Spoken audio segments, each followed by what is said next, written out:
마가복음 7장 31절에서 7장 31절에서 37절입니다. 우리 한 목소리로 한번 봉독하시죠. 시작.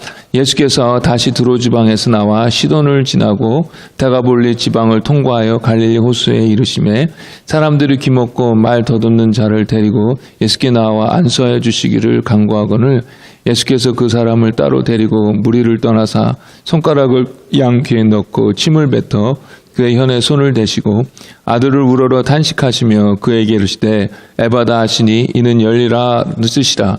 그의 귀가 열리고 혀가 맺힌 것이 곧 풀려 말이 분명하여졌더라. 그래서 그들에게 경고하사 아무에게도 이르지 말라 하시되 경고하실수록 그들이 더욱 널리 전파하니 사람들이 심히 놀라 이르되 그가 모든 것을 잘하였도다. 못 듣는 사람도 듣게 하고 말 못한 사람도 말하게 한다 하니라. 아멘. 그 지도 보여주시죠. 오늘 본문을 보면 예수님께서 이제 두로를 지나 더 북쪽인 시돈을 거쳐서 갈릴리 호수 동쪽을 쭉 지나가지고 갈릴리 호수의 동남쪽에 위치한 그 데가볼리라는 지역에 오신 것을 볼 수가 있습니다. 오늘 본문에는 갈릴리 호수에 오셨다 그런데 그게 뭐냐면 데가볼리에 위치한 갈릴리 그 동남쪽 그쪽 변에 계시다라는 그런 뜻입니다. 근데 이 데가볼리라는 뜻이 뭐냐면 10개의 도시라는 뜻이에요. 여기 원어적으로. 그래서 10개의 도시라는 뜻을 가진 지역인데요. 이 지역에는 주로 이제 헬라화된 사람들, 로마화된 사람들이 주로 거기에 이렇게 살았던 그런 곳입니다. 그런데 예수님께서 이제 이 지역으로 가게 되셨는데 늘 그렇듯이 어떻게 예수님이 오셨는지를 알고 듣지 못하고 거의 말하지 못하는 사람들이 예수님께로 데려와서 안수해달라고 이렇게 간청을 하게 됩니다. 물론 이렇게 안수해달라는 것은 안수해서 이제 고쳐주십시오라는 그런 뜻이겠지요. 예수님 앞에 지금 이렇게 말하지 못하고 듣지 못하는 이 사람이 이렇게 딱 서 있는데 그 사람을 이렇게 보게 되면은 참 그동안 이 사람의 인생이 참 고단하고 외로웠을 것 같다라는 생각을 이렇게 하게 됩니다. 이 장애인에 대한 편견과 멸시가 아예 없다라고 하는 것은 아마 없겠지요. 그리고 사회가 낙후되고 후진국일수록 이 장애인에 대한 편견과 멸시가 더 심해지는 것 같습니다. 제가 미국에 온 이후에 얼마 되지 않아서 어떤 분에게 이야기를 들었는데 이 미국이 장애인에 대한 혜택이 가장 좋다고 하면서 혹시 친척 중에 이렇게 몸이 불편하신 분이 있으면 어떻게 해서든지 미국으로 오게 하라고, 그래서 그나마 그래도 여기가 장애인이 살 수 있는 좋은 곳이라고 이렇게 얘기하는 걸 들었는데 아마 미국은 다른 나라에 비해서 경제적으로도 좀 풍요하고 또 기독교적인 그 정신이 이곳저곳에 스며 있어서 아마 그런 평가를 받는 것 같습니다. 한국을 생각해 보면요, 많이 나아졌다고는 하지만 여전히 이 장애인에 대한 편견과 멸시가 아주 많이 남아있는 것 같습니다. 어떤 장애인으로서 겪는 그 아픔을 적어놓은 것을 제가 인터넷에서 이렇게 보게 되었는데요. 장애인이 되어가지고 아침 일찍 어떤 가게에 가게 되면 재수 없다고, 오늘 장사 다 망했다고 기분 나빠하면서 그 장애인에게 이렇게 모욕을 준다는 것입니다. 그리고 장애인에 대한 고용정책이 많이 옛날보다는 좋아지긴 했지만 그래도 여전히 부족해서 그 장애인의 말에 의하면 이 장애인의 경제력은 정상인의 40%밖에 안 된다라는 것입니다. 그리고 아마 여러분들도 아마 다 기억하실 거예요. 서울에서 그 장애아를 위한 학교를 이렇게 세우려고 하는데 그 지역 사람들이 얼마나 반대를 하던지요.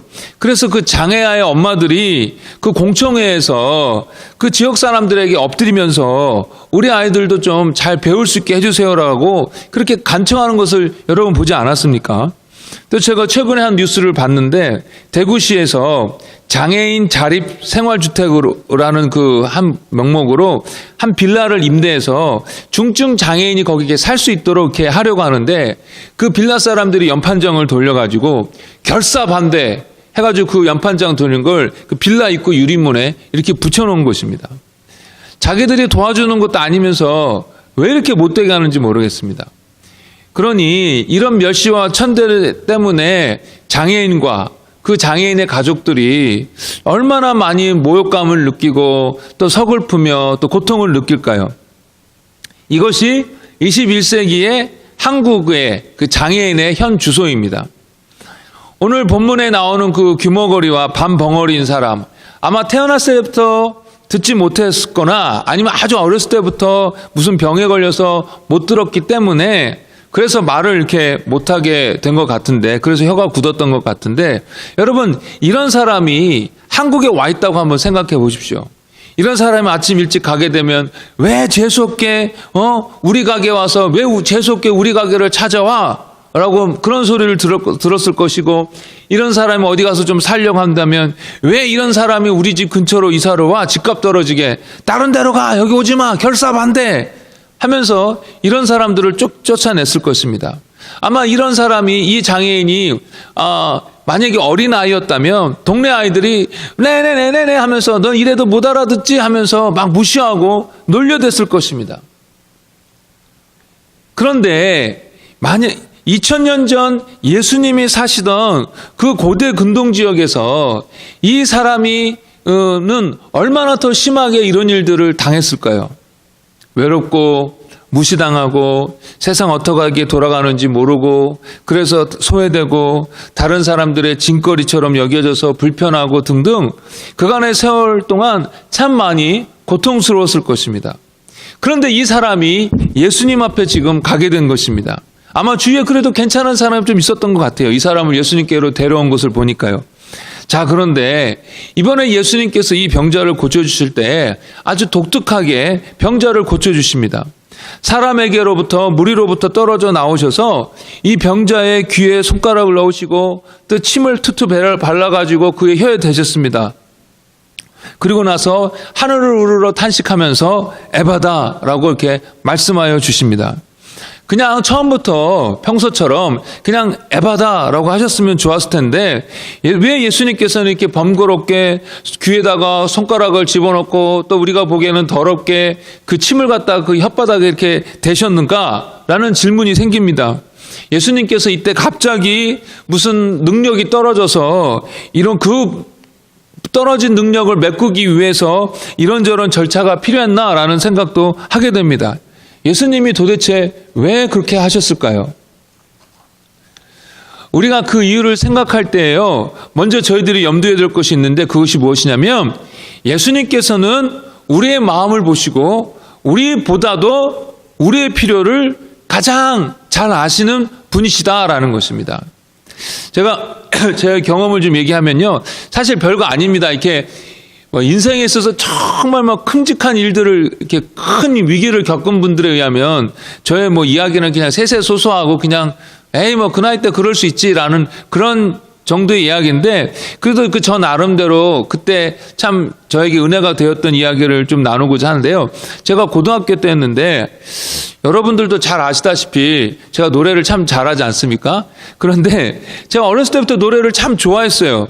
그래서 고등학교 때 물론 대학교 가려고 공부를 하는데 그렇게 공부하던 이유 중에 하나가 무엇이었냐면 대학가요제 나가는 게 제 그 대학에 가는 목표 중에 하나였습니다. 물론 용기가 없어서 결국 못 나갔지만, 네, 저는 음악을 좋아하고 노래하는 것을 좋아했는데 제가 노래하는 것에 장애가 있었어요. 그게 뭐냐면 제 목소리였어요. 왜냐하면 어렸을 때부터 저희 어머니한테 배운 게 통성기도여가지고 밤마다 소리 지르면서 통성기도를 하는 것입니다. 그러니까 그때 당시 좀 우리 어머니가 좀 제대로 잘 알려줬으면 좋았을 텐데 목소리를 크게 해서 하는 것이 하나님을 향한 나의 열심과 간절함을 보이는 거라고 생각해가지고 밤마다 소리를 얼마나 크게 지르며 기도했는지 모릅니다. 그러니 1시간 이상씩 그렇게 소리를 계속 지르면서 기도하니 성대가 남아날 리가 없죠. 그러니까 노래를 부를 때 높은 음을 부르게 되면은 이렇게 소리가 안 나는 거예요. 그러니까 그걸 갖다 제대로 된 음을 내려고 소리를 애를 쓰다 보면 결국 높은 음에서 고래고래 막 악을 쓰게 되는 거죠. 으악 하고 악을 쓰게 되니까 제 여동생이 듣다 못해서 이렇게 이야기를 하더라고요. 부르는 기쁨, 듣는 괴로움. 그래서 이렇게 딱 이렇게 얘기를 하더라고. 이제 그런 일들이 있고 나서 얼마 이후에 제가 저희 어머니가 너무 좋다고 이제 책을 주셨는데 급하고 강한 바람처럼이라는 책을 읽게 되었습니다. 인도네시아인지 필리핀인지는 모르겠는데 아무튼 사도행전에서 나오는 것 같은 그런 성령의 역사와 기적이 이렇게 막 일어나는 그 일들을 적어 놓은 거예요. 근데 그 저자의 목사님이 그 책의 저자가 멜 테리 목사님인데 늘 이렇게 성령의 인도하신 가운데 정말 사도 바울 같이 그렇게 사역을 하시는 분이에요. 그러니까 그 책을 읽고 나니까 그 저자가 너무 부러웠습니다.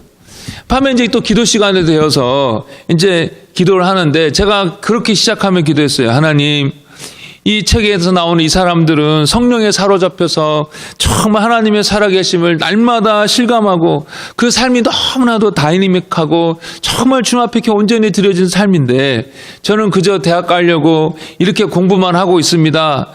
이렇게 기도했어요. 그러니까 그 책을 읽으면서 제가 그냥 너무 인간적인 것에만 집중하고 있는 것 같아서 죄송하고 제가 한심해서 그렇게 하나님 앞에 기도했더랬어요. 근데 제가 그렇게 기도하는데 그때 하나님께서 제 안에 있는 다른 것을 터치하시는 거예요. 그게 뭐냐면 제 목소리, 음악, 노래에 관한 것이었습니다. 왜 저는 높은 음이 왜 안 올라가요? 우리 아버지는 테너여서 노래도 그렇게 잘하고 목소리도 하나도 안 상하는데 왜 저는 목소리가 베이스인가요? 하면서 그런 원망하는 마음들이 이렇게 있었는데 그때 그 원망하는 마음을 확 다 이렇게 드러나는 겁니다. 부르는 기쁨 듣는 괴로움, 이것이 음악을 좋아하는 저에게 있어서는 굉장히 큰 절망이었어요. 나는 음악을 좋아하는데 잘 못하는구나, 이런 절망 말입니다.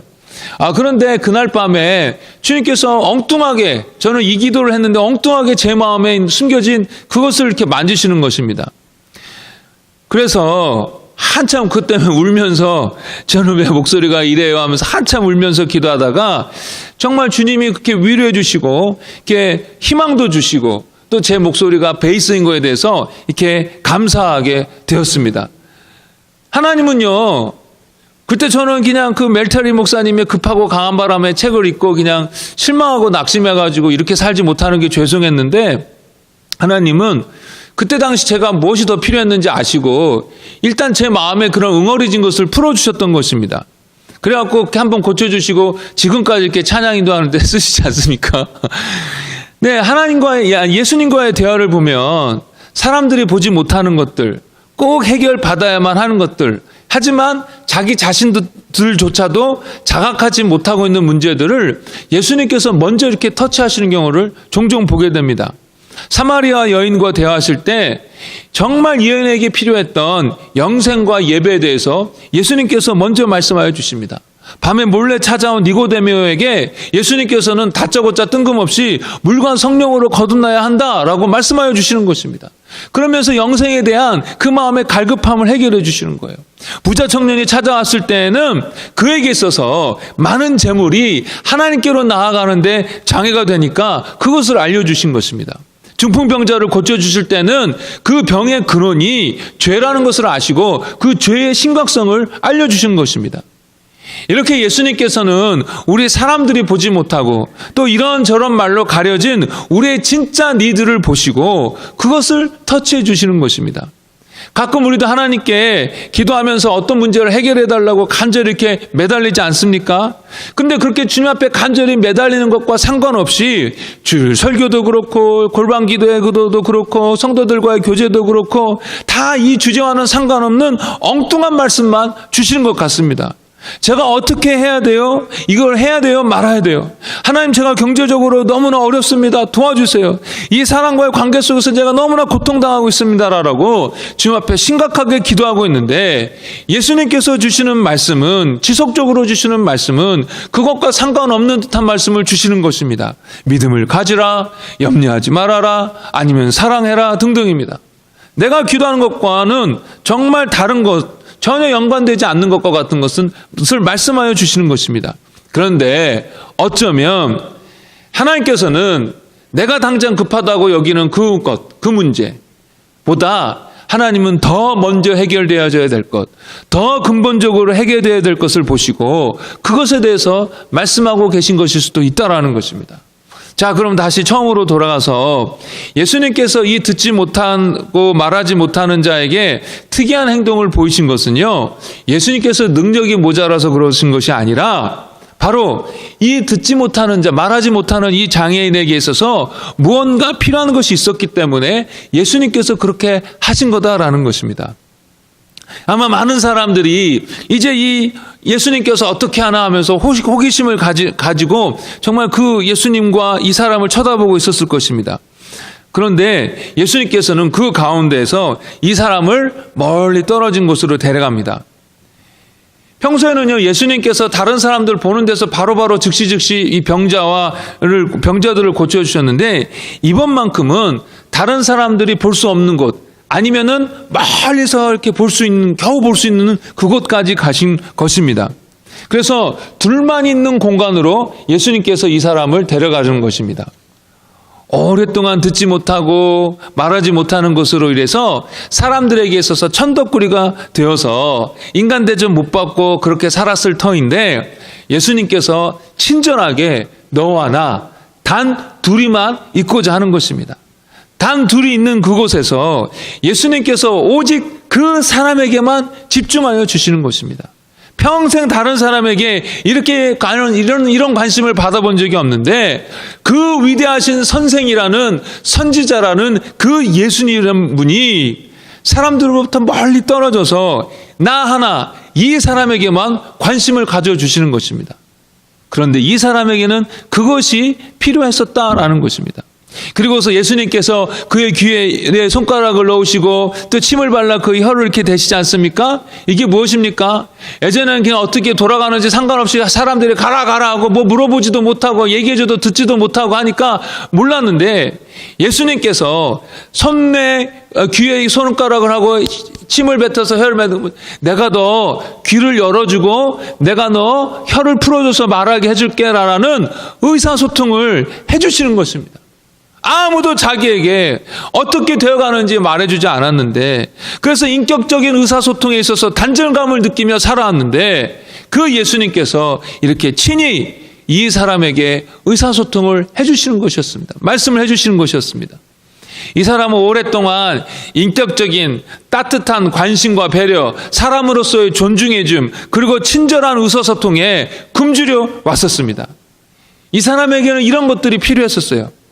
그런데 예수님께서 그걸 보시고 그의 육체와 함께 그 내면의 텅 빈 공간을 예수님께서 채워주셨던 것입니다.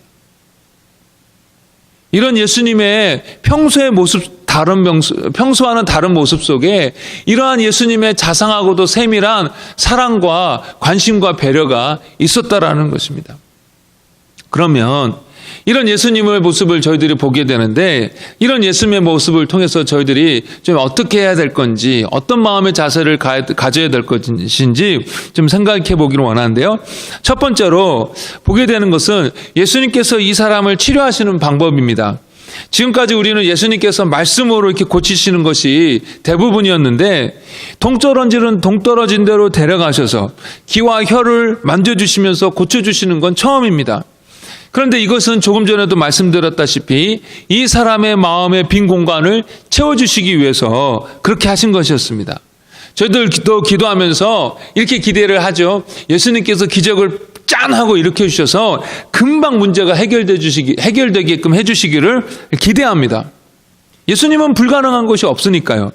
그러나 예수님께서 기적적으로 문제를 해결해 주시기도 하지만 늘 항상 그렇게만 하시는 건 아니고, 시간이 걸려서 우리가 기대하는 것과는 다른 방법으로 그 문제를 해결하시고 또 이끌어 가신 것을 보게 됩니다.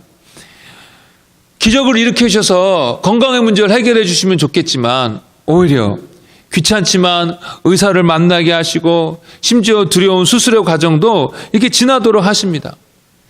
하나님께서 기적적으로 우리의 경제적인 문제도 해결해 주시면 좋겠지만, 그래서 막 갑자기 어떤 사람을 통해서 막 돈이 확 이렇게 들어오면 좋겠지만, 그렇게 하지 아니하시고 열심히 일하는 가운데 조금씩 경제적으로 나아지게 하십니다.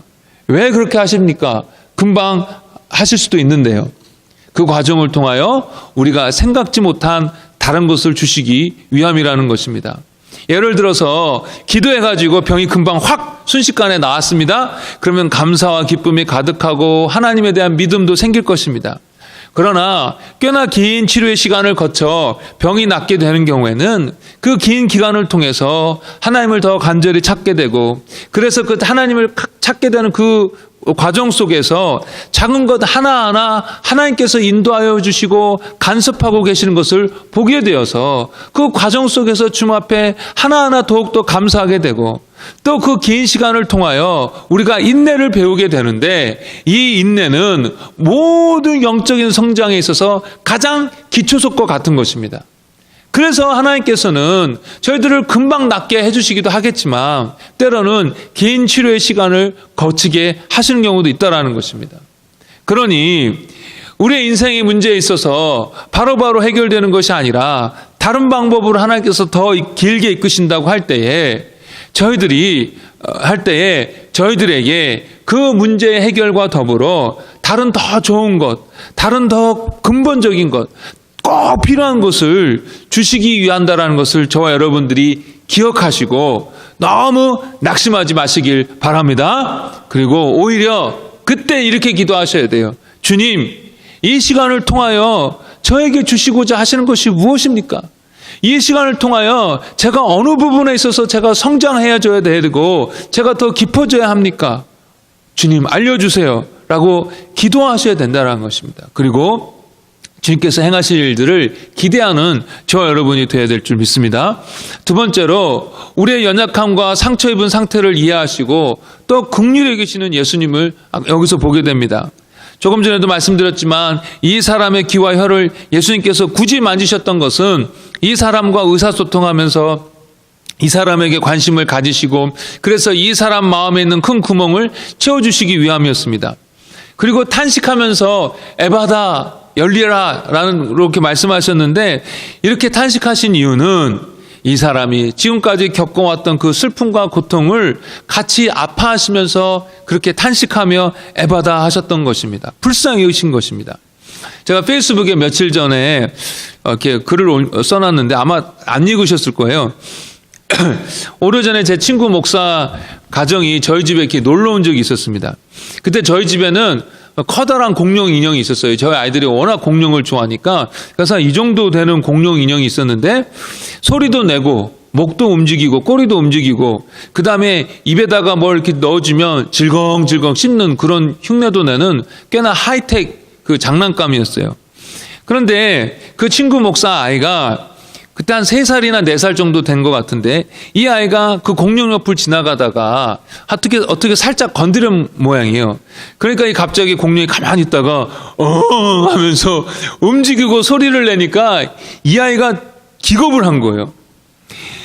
그러자 이 친구 목사가 덩치가 이렇게 크거든요. 곰 같은 이 목사가 후다닥 달려와가지고 이 아이를 꼭 껴안고 혀 짧은 소리로 무서웠죠? 괜찮아 아빠가 있잖아 하면서 이렇게 달래는 것입니다. 그런데 야, 이거 그저 장난감이야, 뭐 이런 거 갖고 놀래 라고 그렇게 하지 않았습니다. 이 아이 입장에서 생각했을 때 그 아이가 너무나도 무서웠을 것을 생각하니까 이 아빠의 마음이 아파서 그렇게 애절하게 안타까워서 아이를 달랬던 것입니다. 그런데 하나님이 우리의 연약함을 잘 아시는 분이시다라는 것입니다. 나사로가 죽었을 때요, 많은 사람들이 그의 죽음으로 슬퍼하면서 울었습니다. 그때 예수님도 같이 우셨어요. 야, 이 사람들아, 나사로는 지금 나를 믿어가지고 천국에 가 있어. 왜 바보같이 울어? 기뻐해야지 라고 예수님이 그렇게 하지 않으셨어요. 이 사람들의 수준으로는 저 하늘나라에 분명히 있지만 그걸 아직 실감하지 못해서 슬퍼할 수밖에 없다라는 것을 아시고, 그들이 그렇게 사랑했던 나사로를 잃어버린 것에 대해서 슬퍼하시는 것이 자기도 슬퍼서 예수님도 같이 그렇게 눈물을 흘리셨던 것입니다. 예수님은 우리 입장에서 우리가 얼마나 힘들고 슬프고 아플지 이해하시고 같이 아파해 주시는 분이십니다. 그래서 히브리서에서 우리의 그 아픔을 동정하지 못할 뿐이 아니라고, 그러니까 우리를 동정하시는 분이라고, 옛날 버전에서는 채울하시는 분이라고, 몸으로까지 불쌍히 여기시는 분이라고 이렇게 설명하고 있지 않습니까? 그렇기 때문에 왜 이렇게 모르냐고, 왜 이렇게 부족하냐고, 왜 이 정도밖에 되지 않냐고 우리 예수님께서 막 몰아세우시지 아니하고 오히려 각자의 그 수준에 맞게 세밀하게 살피시고 인도하시고 우리로 하여금 성장하게 하시는 것입니다. 저는요, 이것에 대해서 성경을 통해서도 알고 있지만 저 자신을 봐도 정말 그렇다라는 것을 정말 실감하고 있습니다. 저희 지나간 시간을 이렇게 돌이켜보면 정말 그런 것 같아요. 겁도 많고 실력도 부족한데 또 다른 한면으로는 욕심도 많고 저 자신에 대해서 착각해가지고 하나님, 저 지금 할 수 있어요. 기회만 주시면 제가 얼마나 할 수 있는지 모릅니다 하면서 저를 좀 인도해 주세요. 이제 좋게 인도해 주세요라고 얼마나 간절히 기도했는지 모릅니다. 그러나 하나님이 응답해 주지 않으셨어요. 그런데 뒤돌아보니까 그때 제가 기도한 대로 하나님께서 응답해 주셨으면 저도 망하고 저 때문에 교회도 망할 뻔했을 것 같아요. 그런데 제가 어느 정도 될 때까지 하나님께서 기다려주시고 도와주시고 또 거기에 맞게 훈련시켜주시고 세워주시고 해서 하나하나 수준에 맞게 저를 준비시키시고 또 거기에 맞게 인도하여 주신 것입니다. 돌이켜보니까요, 정말 감사밖에 안 되는 거예요. 하나님은 우리를 이해하시고 그러기에 불쌍히 여기시고 그러면서 그대로 있게 하지 아니하시고 우리 수준에 맞게 조금씩 맞춰서 성장하도록 하십니다. 여러분, 우리는 이제 무슨 대학교에도 이렇게 다 코스가 있지 않습니까? 그래서 사람 수준에 상관없이 그 대학에 아니면 학교에 들어가면 다 그 코스에 들어가야 되지만 우리를 향한 하나님의 코스는 다 커스터마이즈 된 거예요. 일일이 다 한 사람 한 사람에게 다 맞춰진 그 코스로 저와 여러분들을 세밀하게 맞춰서 인도하여 주시는 것입니다.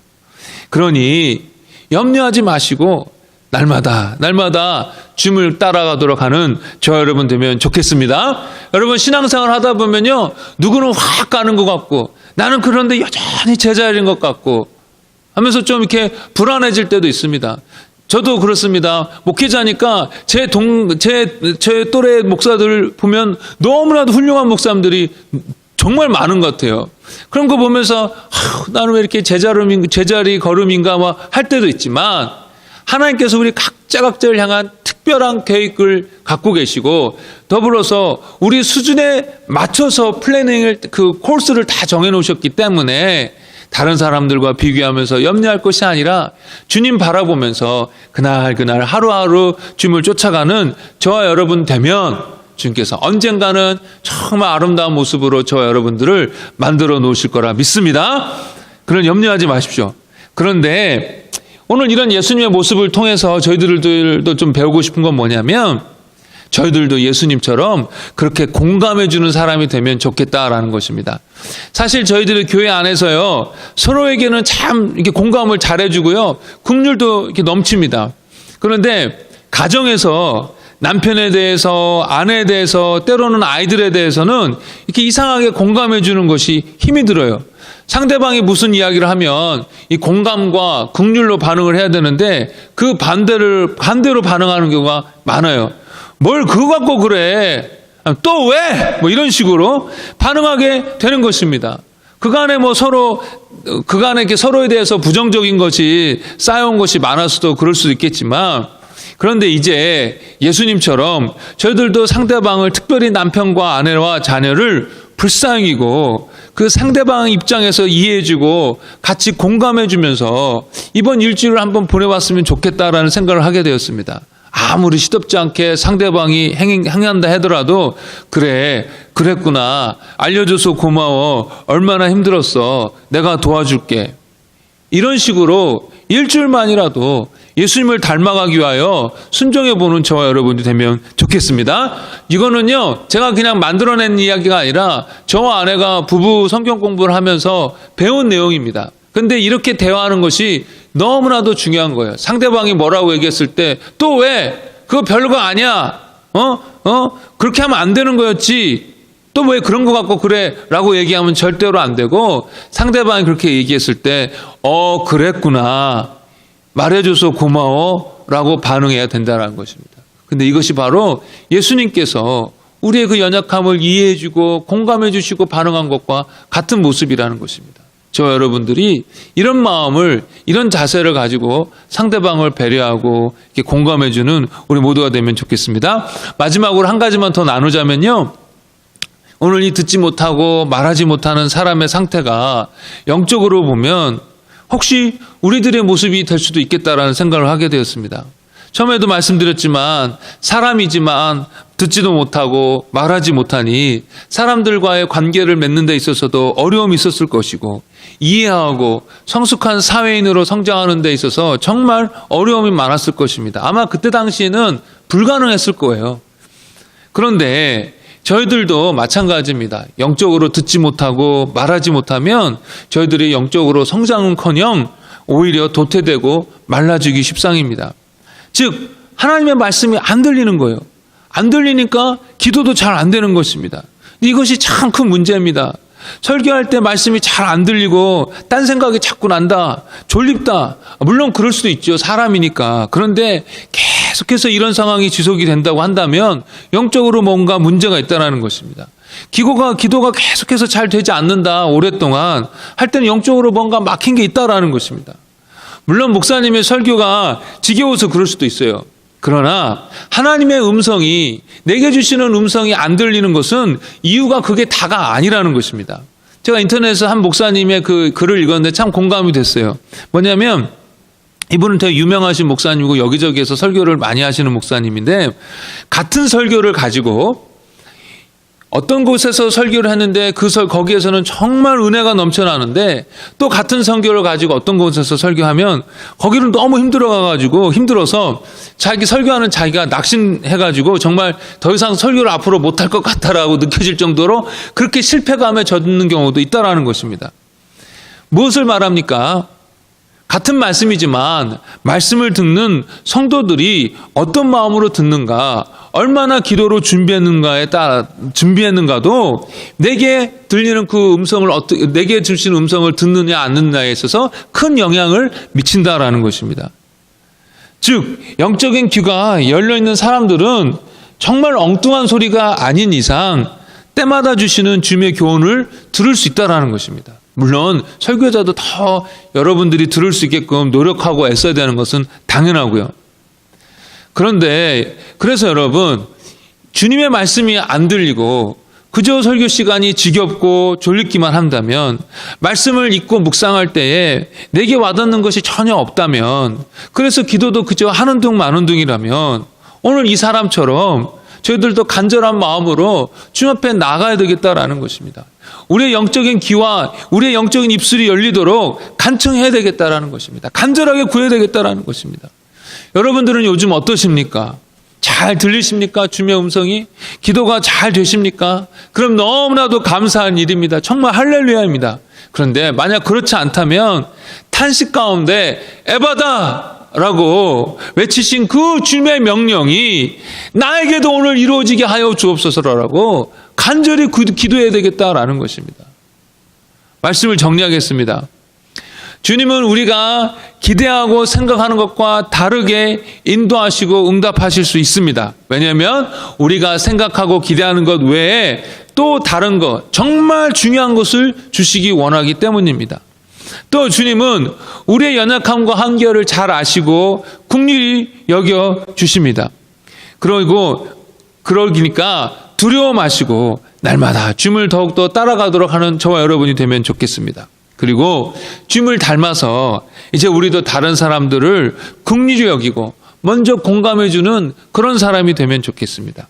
그리고 마지막으로 나의 영적인 귀와 입술이 열리도록 그 예수님의 에바다라는 외침이, 그 명령이 나에게도 이루어지게 하옵소서라고 기도하면 좋겠습니다.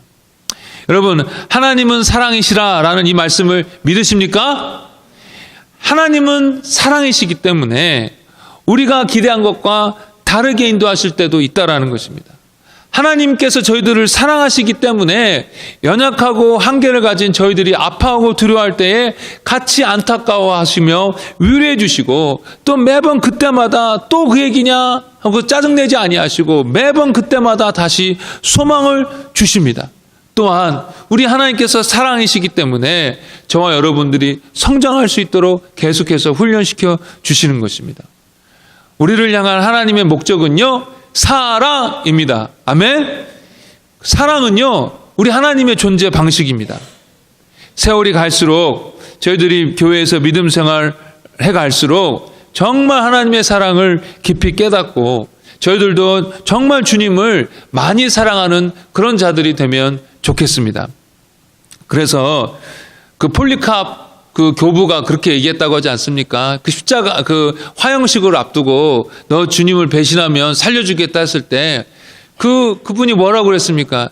내 평생에 우리 주님 한 번도 나를 섭섭게 하지 아니하시고 사랑해 주셨는데 내가 어떻게 주님을 배신할 수 있느냐라고 그렇게 고백했다고 하지 않습니까? 그만큼 주님의 사랑에 그렇게 젖어 있어서 그 사랑을 경험한 자로서 주님을 사랑한다는 고백 아니겠습니까?